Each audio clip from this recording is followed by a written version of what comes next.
قال، انہوں نے کہا، صلی بنا رسول اللہ صلی اللہ علیہ وسلم ذات یوم، ایک دن حضور نے ہمیں نماز پڑھائی، امامت فرمائی، ثم اقبل علینا بوجہہ، پھر اپنا چہرہ اپنا رخ ہماری طرف کر کے آپ نے گفتگو شروع کی، فوعظنا موعظۃ بلیغۃ، پھر آپ نے ایک ایسا واعظ فرمایا جو بہت ہی دلوں میں اتر جانے والا تھا، بلیغ، بلغ پہنچ جانا، تو گویا کہ وہ ہمارے دلوں میں سرایت کر گیا۔ ذرفت منہ العیون، اس کی تاثیر اس درجے ہوئی کہ ہماری آنکھوں میں آنسو ابل آئے، بہہ پڑی ہماری آنکھیں، ووجلت منہ القلوب، اور ہمارے دل جو ہے دہل گئے، لرز گئے۔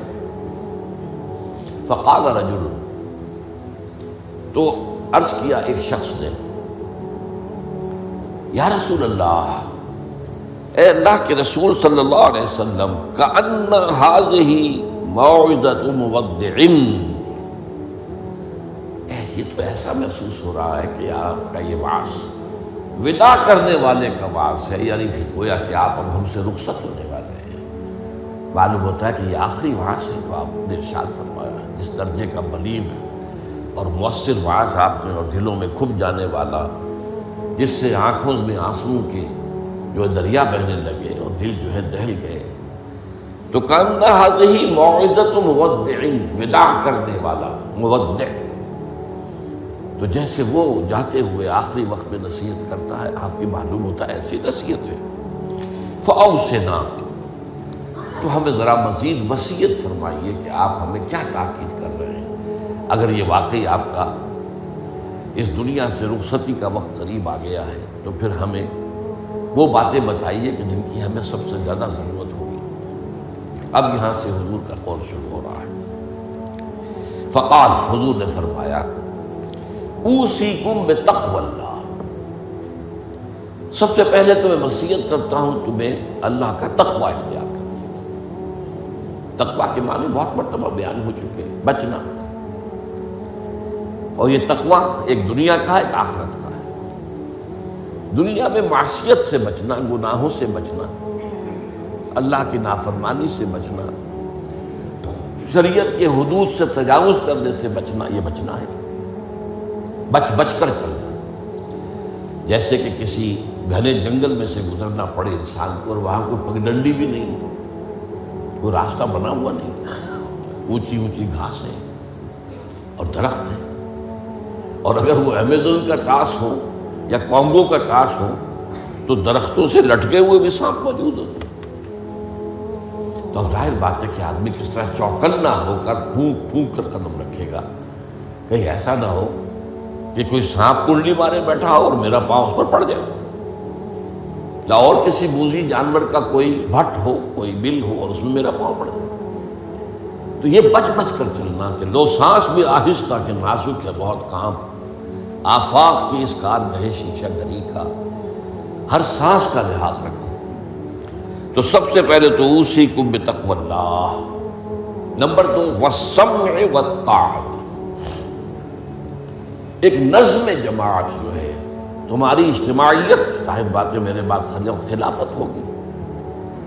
ابھی تو تم میری بات مان رہے ہو، میں اللہ کا رسول بھی ہوں، لیکن اب میرے بعد رسول تو نہیں ہوگا، نبی تو نہیں ہوگا، خلیفہ ہوگا، لیکن اس کے لیے بھی سمع و طاعت، اس کا حکم سننا اور ماننا، تاکہ رکھنے نہ پڑے جماعتی زندگی میں، افتراق نہ ہو۔ اس لیے کہ ظاہر بات ہے کہ United you stand, divided you fall. جب ڈویژن ہو جائے، اختلاف ہو جائے، تو پھر ظاہر بات ہے زوال آ جائے گا، اور یہ ہوا ہے۔ حضرت عثمان رضی اللہ تعالیٰ عنہ کی شہادت کے بعد سے وہ ڈویژن ہو گئی، شیعان عثمان، شیعان علی، اور پھر آپ کو معلوم ہے خانہ جنگی ہوئی۔ حضرت علی رضی اللہ تعالیٰ عنہ کا جو پورا عہد خلافت جو ہے وہ خانہ جنگی کی نظر ہو گیا۔ 1 لاکھ کے قریب مسلمان جو ہے ایک دوسرے کی تلواروں اور تیروں اور نیزوں سے ختم ہو گئے۔ تو ظاہر بات ہے کہ پھر زوال تو شروع ہو ہی جانا تھا۔ فرمایا وَالسَّمْعِ وَالطَّاعَةِ وَإِنْ كَانَ عَبْدًا حَبَشِيًّا، خواہ تمہارا خلیفہ تمہارا امام چاہے ایک حبشی غلام ہو، یہ نہ سمجھنا کہ تم برتر ہو، اعلیٰ ہو، وہ ادنا ہے، وہ گھٹیا ہے، نہیں، حبشی غلام بھی ہو تو فَإِنَّهُ مَنْ يَعْشُ مِنْكُمْ بَعْدِي فَسَيَرَىٰ اخْتِلَافًا كَثِيرًا، اس لیے کہ تم میں سے جو بھی میرے بعد زندہ رہے گا وہ بہت کثرت کے ساتھ اختلاف دیکھے گا کہ مسلمانوں میں اختلاف ہو جائے۔ اختلاف تو حضرت ابوبکر کے زمانے بھی ہوا، بس بات ہو گئی، اختلاف رائے ہو گیا، پھر فیصلہ ہو گیا، پھر سب عمل کر رہے ہیں۔ ایسا تو کبھی ہو ہی نہیں سکتا انسانی معاملات میں کہ اختلاف نہ ہو، لیکن اختلاف میں شدت ہو جائے، میری بات لازماً مانی جائے، یہ وہ چیز ہے ایجاب کل ذی رائے برائے ہی، کہ ہر شخص جو صاحب رائے ہے وہ اپنی رائے پہ اڑ جائے اور اسی کو اچھا سمجھے، تو پھر جماعت کیسے چلے گی؟ جماعت میں تو ظاہر بات ہے کہ کثر و انکسار کرنا پڑتا ہے، اپنی رائے کو پیچھے ڈالنا پڑتا ہے، امیر کی رائے کو ماننا پڑتا ہے۔ تو فرمایا فَإِنَّهُ مَنْ يَعْشُ مِنْكُمْ بَعْدِي فَسَيَرَىٰ اخْتِلَافًا كَثِيرًا، اب وہ آیا جو اس موضوع سے متعلق ٹکڑا ہے، فَعَلَيْكُمْ بِسُنَّتِي وَسُنَّتِ الْخُلَفَاءِ الرَّاشِدِينَ الْمَهْدِيِّينَ، تو تم پر واجب ہے کہ میری سنت کو پکڑے رکھنا اور میرے خلفائے راشدین کی سنت کو پکڑے رکھنا، یہ تاکید، ان کی سنت کو مضبوطی کے ساتھ تھامے رکھنا۔ المہدیین، یہ جو خلفائے راشدین ہوں گے یہ مہدی ہوں گے، مہدیین ہدایت یافتہ ہوں گے۔ تمسکوها وعضوها بالنواجذ، دیکھو میری سنت کو اور میرے خلفائے راشدین کی سنت کو اپنے دانتوں سے پکڑ کر رکھو۔ یہ کچلیوں کے دانت جو ہوتے ہیں کسی شے کو پکڑنے کے لیے، درندوں میں آپ کو معلوم ہے یہ لمبی ہوتی ہیں کچلیاں، یہ چونکہ زندہ گوشت کو پھاڑنا ہوتا ہے، زندہ جانور کو یہ کچلیاں ہی ہوتی ہیں جو ان کو پھاڑتی ہیں، یہ آگے کے دانت کی کام نہیں کر سکتے۔ ہمارے ہاں چونکہ اب انسان جو ہے کچا گوشت نہیں کھاتا تو کچلیوں کی اتنی ضرورت نہیں ہے، تو چھوٹی رہ گئی ہے، نشان تو ہے۔ تو فرمایا عضوا علیہا بالنواجذ، اپنی کچلیوں سے، دانتوں سے اسے پکڑ لو۔ وَإِيَّاكُمْ وَالْمُحْدَثَاتِ الْأُمُورِ، اور دیکھو ہرگز نئے پیدا ہونے والے معاملات کی پیروی نہ کرنا، یہ بدعت ہے۔ میں پچھلی مرتبہ بیان کر چکا ہوں، بدعت اور محدثہ، بدعہ محدثہ یہ ہم معنی الفاظ ہیں۔ وَإِيَّاكُمْ وَالْمُحْدَثَاتِ الْأُمُورِ فَإِنَّ كُلَّ مُحْدَثَةٍ بِدْعَةٌ وَكُلَّ بِدْعَةٍ ضَلَالَةٌ، اس لیے کہ ہر نئی پیدا شدہ چیز بدعت ہے اور ہر بدعت گمراہی ہے۔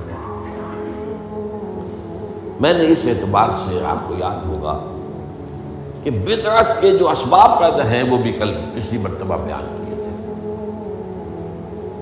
بدعت کا ایک سبب یہ ہوتا ہے کہ جب دین کا ہماگیر تصور سامنے نہیں رہتا،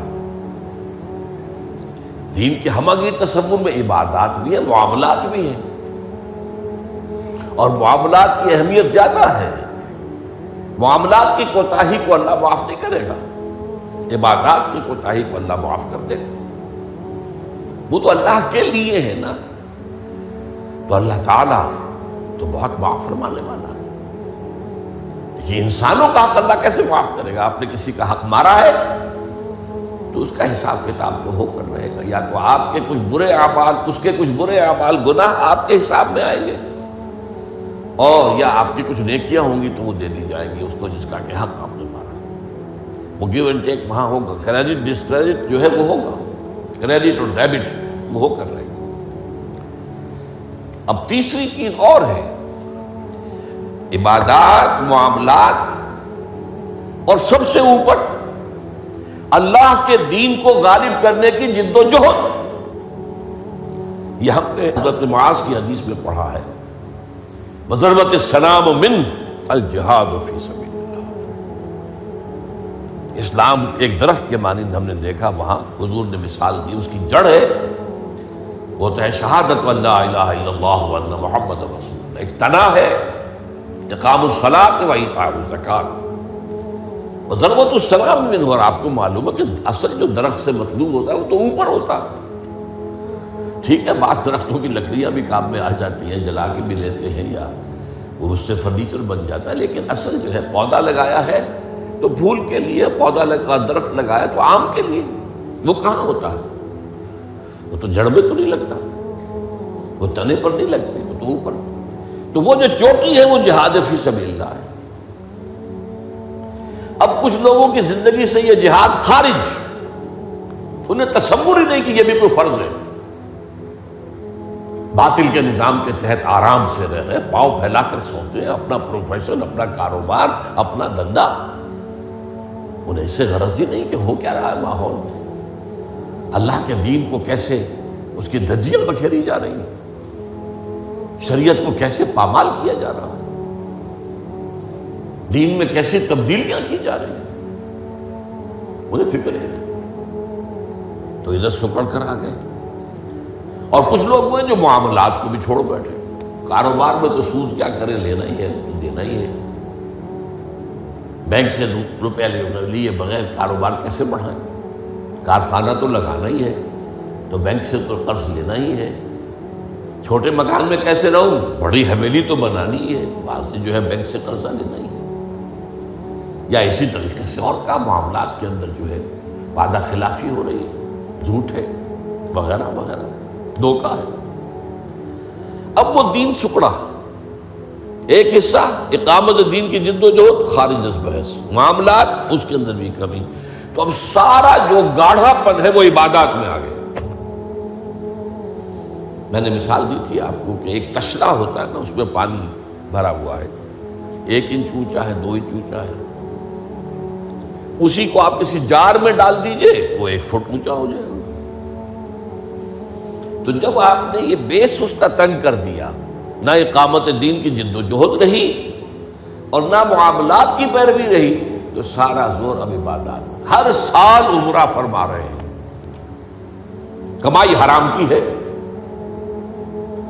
کچھ لوگ ہیں بڑے فخر سے کہتے ہیں ہر سال حج کو جاتا ہوں، اور میرا مصلی مقرر ہے پہلی صف کے اندر، وہاں شرطوں کو رشوت دیتے ہیں اور وہ ان کے مصلی محفوظ رکھتے ہیں،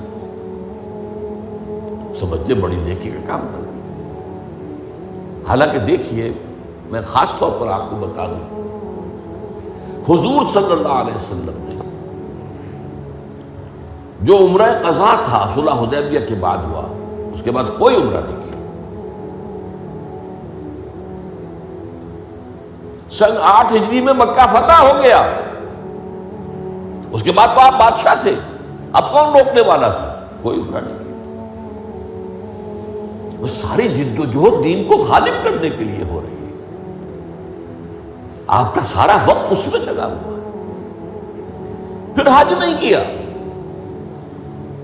سن 8 میں رمضان میں مکہ فتح ہو چکا ہے، آپ حج کر سکتے تھے، سن 9 میں بھی نہیں کیا۔ قافلہ جو ہے حجاج کا وہ بھیج دیا، مدینے سے روانہ کر دیا، حضرت ابو بکر کو امیر الحج پر خود دی گئی۔ صرف ایک حج ہے، وہ آخری حج جسے ہم حجۃ الوداع کہتے ہیں۔ اس سے سمجھنا چاہیے ریشیو پروپورشن دین میں کیا ہے، واٹ از واٹ، کس چیز کی کیا قدر و قیمت ہے، کون سی چیز کتنے درجے میں مطلوب ہے۔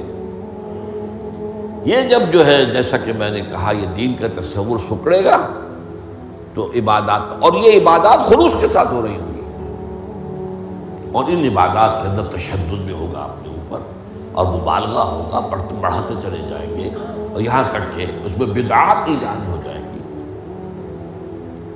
اب خاص طور پر شب برات، پندرہویں شب، بہت جو ہے عبادت کر، باقی تو جو کچھ ہوتا ہے اس کو تو چھوڑ دیجئے، آتش بازی ہوتی ہے یا کچھ اور جو ہنگامہ ہوتا ہے، جو جشن، یہ تو کچھ سرے سے دین سے کوئی سروکار ہے ہی نہیں۔ لیکن خاص طور پر اس رات کو مقرر کر لیا، حالانکہ کوئی قوی احادیث موجود نہیں ہے۔ اسی طریقے سے معراج کی شب، وہ ساری چیزیں کیوں ہو رہی ہیں؟ اس لیے کہ عبادات کا جو معاملہ ہے پوری توجہ ان پر مرتکز ہو گئی۔ اچھا، دوسرا مسئلہ کیا ہوتا ہے؟ عبادات میں بھی ایک ہے ان کا ظاہر رسم، ایک ہے باطن روح۔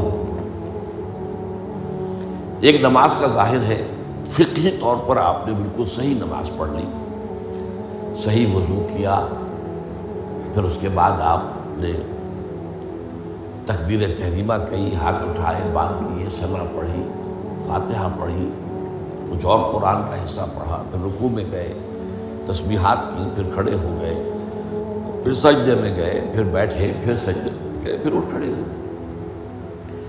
یہ جو رسم نماز ہے، اس کی ظاہری شکل، رسم کہتے ہیں ظاہری شکل رہ گئی، رسم ازاں روح بلالی نہ رہی، فلسفہ رہ گیا تلقین غزالی نہ رہی۔ اب اگر اسی پر توجہ مرتکز ہو جائے گی تو روح دین کی طرف سے توجہ ہٹ جائے گی۔ اس ظاہر کے بارے میں تو بڑی نیند میخ ہوگی، چھوٹی چھوٹی باتوں کے اوپر اختلاف ہو جائے گا، من دیگرم تو دیگری، یہ کیا کیا تو نے؟ آمین زور سے کہہ دیا، یہ ہماری مسجد میں آیا کیسے تو؟ آئندہ جرأت نہ کرنا، ٹانگیں توڑ دیں گے، یہ کیا رفع دین کر رہے ہو؟ چھوٹی چھوٹی چیزیں، بڑی چیزیں سب ہضم، لکڑ ہضم، پتھر ہضم، سود ہضم، جھوٹے کاروبار سے آنے والی آمدنی ہضم، یہ اختلافات ہضم نہیں ہوتے۔ اس میں پھر رسومات کا اضافہ ہوگا، رسومات پر رسومات، رسومات پر رسومات۔ اب اسی کی ایک مثال ہے، شادی بیاہ کے لیے رسمیں کتنی ہو گئی۔